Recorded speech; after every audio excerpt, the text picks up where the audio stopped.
20 जून 2022। आज मैं उस स्थान पर खड़ा हूँ जिस स्थान पर साध्वी पन्ना जी जीवित सती के रूप के अंदर प्रतिष्ठित हुई थी। सादासर की रहने वाली बोथरा परिवार की वह कन्या पन्ना जब किशोर अवस्था में आती है तब उसकी सगाई देराजसर के बुच्चा परिवार में होती है। नियति का योग जिसके साथ के अंदर शादी होने वाली थी उस युवक का स्वर्गवास हो जाता है। उस समय परिवार वालों ने चिंतन किया अब क्या करना चाहिए। उनका छोटा भाई नेमीचंद उसके साथ के अंदर उसकी शादी करने का निश्चय किया। शादी संपन्न हो जाती है। सादासर से पन्ना बुच्चा परिवार के अंदर देराजसर पहुंच जाती है। यही मकान इसी मकान के अंदर जब वह प्रवेश करती है और सायंकाल का समय पतिदेव ने मजाक किया, कल तू मेरी भाभी बनने वाली थी और आज मेरी लुगाई बन रही है।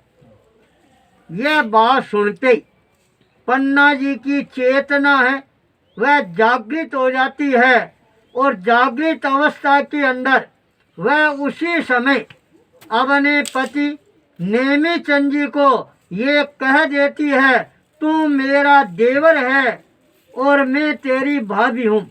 आज के बाद के अंदर हमारे संबंध है वो पति पत्नी के नहीं रहेंगे, देवर और भाभी के रहेंगे।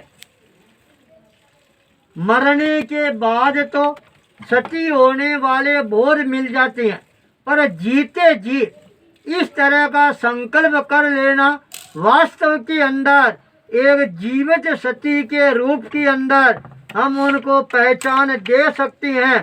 तो आज ऐसी जीवित सती के स्थान पर आने से मेरे को भी एक सात्विक गौरव की अनुभूति हो रही है और ये परिवार बुच्चा परिवार है, धीरे धीरे यहाँ का प्रतिष्ठित परिवार बन जाता है। और साध्वी पन्ना जी संयम ग्रहण करके एक सती के रूप के अंदर अपने आप को प्रतिष्ठित करना प्रारंभ कर देती है।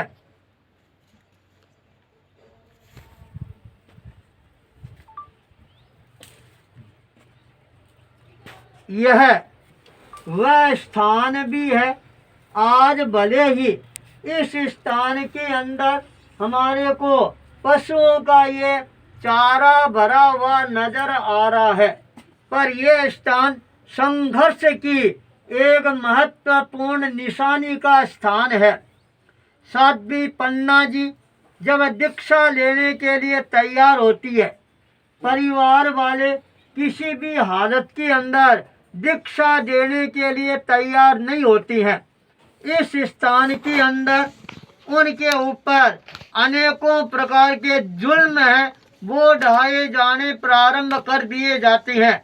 यहाँ तक चरित्र हनन का प्रसंग है वह भी आ जाता है और इस दरवाजे को बंद कर दिया जाता है। भीतर के अंदर पर पुरुष को प्रवेश करवाया जाता है, पर पन्ना जी का ब्रह्मचर्य का ओज और तेज है वह प्रकट होना प्रारंभ होता है। इसके यहाँ एक बारी थी, उस बारी में बड़े बड़े किले लगे हुए थे और पन्ना जी ने अपने हाथों से उन किलों को उखाड़ दिया और दरवाजा बनाकर बहुत नीचे गहराई के अंदर स्थान था और छलांग लगा देती है और पास के अंदर सियाग परिवार में पहुंच जाती है। जहां ऊंट बहुत ज्यादा थे उनको कहा मेरे को यहाँ से झज्झू पहुंचा दो।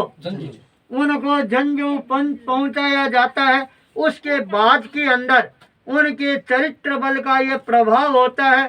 सारा परिवार है वह झुक जाता है, नम जाता है, और ये एक इतिहास की कसौटी का स्थान है वह बनकर रह जाता है। आज इस कसौटी के स्थान पर आने का अवसर मिला। हम भी हमारे जीवन के अंदर पन्ना जी की तरह कसौटियाँ देकर अपने आप को सच्चा पन्ना बनाने का प्रयास करेंगे।